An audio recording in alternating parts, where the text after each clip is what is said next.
نحمده ونصلي على رسوله الكريم أما بعد فأعوذ بالله من الشيطان الرجيم بسم الله الرحمن الرحيم قال الله تبارك وتعالى في كلامه المجيد والفرقان الحميد إن الذين يكفرون بآيات الله ويقتلون النبيين بغير حق ويقتلون الذين يأمرون بالقسط من الناس فبشرهم بعذاب أليم أولئك الذين حبطت أعمالهم في الدنيا والآخرة وما لهم من ناصرين صدق الله العظيم۔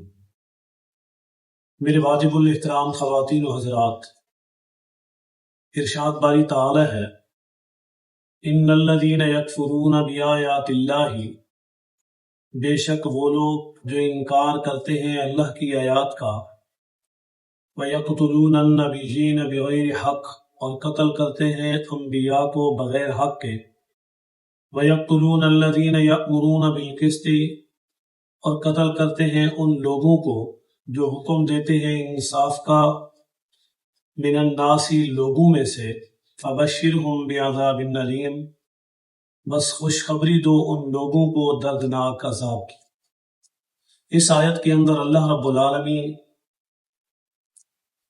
تین طرح کے لوگوں کا تذکرہ فرما رہے ہیں۔ پہلے تو وہ لوگ ہیں جو اللہ کی آیات کا انکار کرتے ہیں،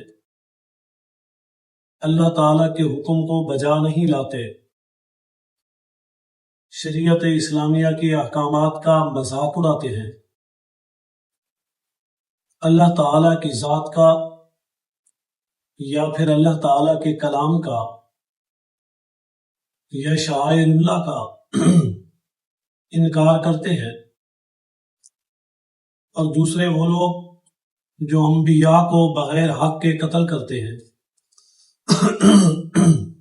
اب سوال پیدا ہوتا ہے کیا حق کے ساتھ بھی قتل کرنا ہوتا ہے؟ کیا کوئی ایسی قسم بھی ہے قتل کی جسے حق کہا جائے؟ جی، تین طرح کے قتل حق قتل ہے۔ پہلا قتل، انسان مرتد ہو جائے، اسے 3 دن کی مہلت دی جائے تاکہ وہ اپنے اشکالات، شکوک و شبہات کا ازالہ کر سکے۔ اگر 3 دن کی مہلت سے وہ فائدہ نہیں اٹھاتا، پھر اس مرتد کو قتل کیا جائے گا اور یہ قتل حق ہوگا۔ دوسرا قتل کہ شادی شدہ مرد یا عورت ہو، وہ زنا کے مرتکب ہوں، ان کو قتل کیا جائے گا سنسار کی صورت میں، اور یہ سنسار کر کے ان کو قتل کرنا، یہ قتل حق ہوگا۔ اسی طرح وہ آدمی یا وہ عورت کہ جسے قتل کر دیا جائے اور اس کے بدلے میں قتل کرنے والے کو قصاصاً قتل کیا جائے، یہ بھی قتل حق ہوگا۔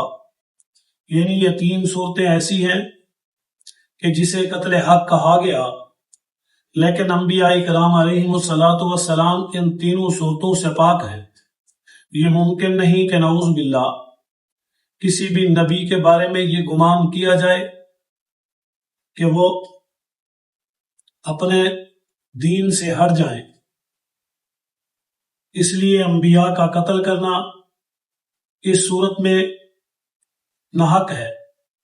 دوسرا یہ کہ انبیاء سے یہ امید رکھنا کہ وہ کسی ایسے گناہ کے مرتکب ہوں گے کہ ان کو سنسار کیا جائے گا، یہ ممکن ہی نہیں۔